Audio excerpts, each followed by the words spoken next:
گرامی، آج انشاءاللہ العزیز ہماری اس مختصر نشست میں دو قسم کے نماز کے مسائل بیان ہوں گے۔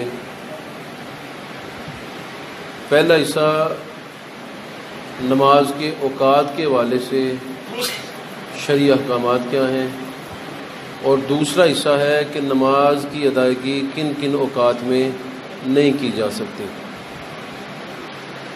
جہاں تک بات ہے کہ نماز کے اوقات کیا کیا ہیں، اس حوالے سے نبی علیہ السلام نے نماز کے اول اور نماز کے آخر دونوں قسم کے اوقات اپنی احادیث میں بیان کر دیے ہیں۔ نبی علیہ السلام کی بارگاہ میں ایک صحابی حاضر خدمت ہوئے، عرض کیا یا نبی اللہ، مجھے نماز کے اوقات سکھا دیجئے کہ نماز کا وقت کون کون سا ہے۔ تو آپ علیہ السلام نے فرمایا 2 دن ہمارے ساتھ رہو تو تم نماز کے اوقات سیکھ لو گے۔ وہ صحابی نبی علیہ السلام کے ساتھ رہا۔ پہلے دن جب فجر کا وقت ہوا تو خوب اندھیرے کے اندر جو ہی سحری کا وقت ختم ہوا، اذان ہوئی اور فوراً نبی علیہ السلام نے جماعت فجر کروا دی۔ اسی دن جو ہی سورج ڈلا، ظہر کا وقت شروع ہوا تو فوراً نبی علیہ السلام نے نماز ظہر پڑھائی۔ عصر کی نماز نبی علیہ السلام نے اس وقت پڑھائی جب کہ سورج خوب واضح اور روشن تھا۔ نماز مغرب اس وقت پڑھائی جب سورج غروب ہوا تو فوراً نماز مغرب پڑھا دی۔ نماز عشاء اس وقت پڑھائی جب سورج کی سرخی جو آسمان پر تھی مغرب کی جانب وہ غروب ہو گئی، اس وقت نبی علیہ السلام نے نماز عشاء پڑھائی۔ یہ پہلے دن کے اوقات تھے کہ فجر کی نماز اندھیرے میں، ظہر کی نماز سورج کے ڈلنے کے فوراً بعد، عصر کی نماز سورج ابھی روشن ہے، یعنی تقریباً ہر چیز کا سایہ ایک مثل ہوا ہے تو اس وقت آپ نے پڑھی۔ مغرب کی نماز سورج غروب ہوتے ہی، اور عشاء کی نماز شفق کے یعنی سورج کے بعد پھیلنے والی سرخی کے غروب ہوتے ہی آپ نے پڑھ لی۔ دوسرا دن جب ہوا، سحری کا وقت ختم ہوا، اذان ہوئی، نبی علیہ السلام انتظار فرماتے رہے حتیٰ کہ رات کا اندھیرا، سحر کا اندھیرا ختم ہو گیا اور صبح کا اجالا رونما ہونے لگا۔ ایسے لگتا تھا جیسے سورج نکل آئے گا۔ اس وقت نبی علیہ السلام نے نماز فجر پڑھائی۔ ظہر کی نماز دوسرے دن جب سورج ڈل گیا اور ڈلنے کے بعد کافی وقت گزر گیا تو اس وقت نبی علیہ السلام نے نماز ظہر پڑھائی، یعنی پہلے دن سے کافی دیر سے مؤخر کر کے نماز ظہر پڑھائی۔ جب نماز عصر کا وقت ہوا تو سورج کے سفید ابھی سورج تھا اور بلند تھا، لیکن پہلے دن سے کافی دیر کے بعد نبی علیہ السلام نے نماز عصر پڑھائی۔ یعنی اگر پہلے دن ایک مثل سایہ تھا ایک چیز کا، اس وقت نماز پڑھائی تھی، تو دوسرے دن اس وقت نماز پڑھائی جبکہ ہر چیز کا سایہ دوگنا ہو گیا، 2 مثل ہو گیا۔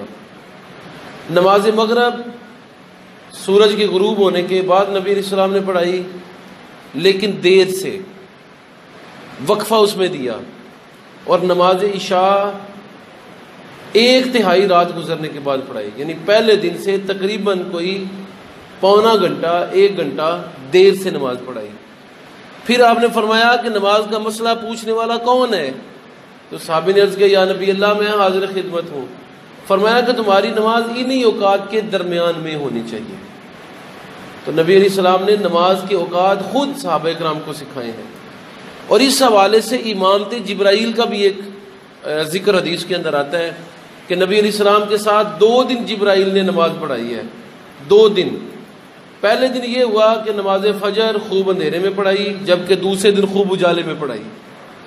پہلے دن نماز ظہر سورج کے ڈلنے کے فوراً بعد، زوال کے وقت ختم ہونے کے فوراً بعد پڑھائی، جبکہ دوسرے دن دیر سے پڑھائی۔ پہلے دن نماز عصر اس وقت پڑھائی جبکہ سورج بلند تھا اور روشن تھا، دوسرے دن اس وقت پڑھائی جبکہ کافی ڈل چکا تھا، لیکن ابھی اس نے زردی نہیں پکڑی تھی۔ پہلے دن نماز مغرب سورج کی غروب ہونے کے بعد پڑھائی، جبکہ دوسرے دن مؤخر کر کے پڑھائی۔ پہلے دن عشاء کی نماز رات کا اندھیرا پھیلنے کے بعد پڑھائی، جبکہ دوسرے دن کافی دیر سے پڑھائی۔ تو امامت جبرائیل والی حدیث سے بھی یہ ثابت ہے کہ نماز کے دو اوقات ہیں، ایک اس کا ابتدائی وقت ہے اور دوسرا اس کا اختتامی وقت ہے۔ نماز ابتدائی وقت میں افضل نبی علیہ الصلوۃ والتسلیم کا ارشاد ہے کہ نماز ابتدائی وقت میں افضل ہے، لیکن یہ تمام وقت جو ہیں یہ نماز کے اوقات ہیں، ان میں سے جس وقت بھی سہولت ہو اس وقت نماز کا وقت مقرر کیا جا سکتا ہے، اس میں کوئی حرج نہیں ہے۔ لیکن ظہر کی نماز کے حوالے سے نبی علیہ السلام کا اپنا عمل کیا تھا کہ سردیوں میں اسے جلد پڑھاتے جبکہ گرمیوں میں اسے مؤخر کر دیا کرتے تھے۔ حضرت انس رضی اللہ تعالیٰ عنہ سے روایت ہے کہ نبی علیہ السلام سردیوں میں ظہر کی نماز سورج ڈلتے ہی فوراً پڑھا دیا کرتے تھے اور گرمیوں میں اسے مؤخر کر دیا کرتے تھے، اور آپ فرمایا کرتے تھے کہ ظہر کی نماز گرمیوں میں مؤخر کر کے یعنی دیر کر کے پڑھو، کیونکہ سورج کی تپش دوپہر کی گرمی جہنم کی گرمی میں سے ہے، تو اس کو ٹھنڈا کر کے تو پھر نماز ظہر ادا کی جائے۔ تو ظہر کی نماز نبی علیہ السلام مؤخر پڑھا کرتے تھے۔ اسی طرح مغرب کی نماز کے حوالے سے نبی علیہ السلام کم از کم اذان کے بعد اتنا وقت ضرور دیا کرتے تھے کہ نماز کے لیے آنے والا جو ہے وہ مسجد کے اندر پہنچ جائے، وضو کرنے والا وضو مکمل کر لے، اور اگر کسی نے نماز شروع کی ہوئی ہے تو وہ نماز کی تکمیل کر لے، کیونکہ ابھی تو اذان ہوئی ہے حی علی الصلاۃ، نماز کے لیے آؤ، اور انتظار کیے بغیر نماز پڑھا دی تو پھر وہ عمل تو نہ ہوا اذان پہ۔ اس لیے مغرب کی اذان اور جماعت کے درمیان کم از کم اتنا وقفہ ہونا چاہیے کہ ایک آدمی اچھے طریقے سے وضو کر لے، یا دو رکعت نماز پڑھنے والا اچھے طریقے سے نماز ادا کر لے۔ بعض مساجد میں دیکھنے کے لیے یہ آیا ہے کہ رمضان میں تو وہ مؤخر کر لیتے ہیں، لیکن رمضان کے بعد اذان کا بھی جملہ ختم نہیں ہوتا تو ادھر تکبیر شروع ہو جاتی ہے۔ یہ انتہائی نامناسب عمل ہے، نبی علیہ السلام سے قطعاً ثابت نہیں ہے۔ اور ایسے افراد جو اس نماز میں ایسے کہتے ہیں کہ جلدی کی جائے اور بہت ہی جلدی کی جائے، تو ان کا یہ رویہ قرآن و سنت کے مطابق نہیں ہے۔ مغرب کی نماز میں کم از کم اتنا وقفہ ہونا چاہیے کہ وضو کرنے والا وضو کر لے، اور جس نے 2 رکعت نماز شروع کی ہے وہ 2 رکعت نماز ادا کر لے، کم از کم اتنا وقفہ ہونا چاہیے۔ یہ تو پہلا مسئلہ تھا کہ نماز کے اوقات کیا کیا ہیں۔ یہ 2 اوقات ہیں، ایک ابتدائی وقت ہے، ایک اختتامی وقت ہے۔ اس کے درمیان نماز کی ادائیگی اگر ہو جائے تو انشاءاللہ وہ سنت کے مطابق ہوگی۔ اور ظہر کی نماز کے حوالے سے خصوصی مسئلہ ہے کہ سردیوں میں اسے جلدی پڑھا جائے اور گرمیوں میں اسے بادیر پڑھا جائے۔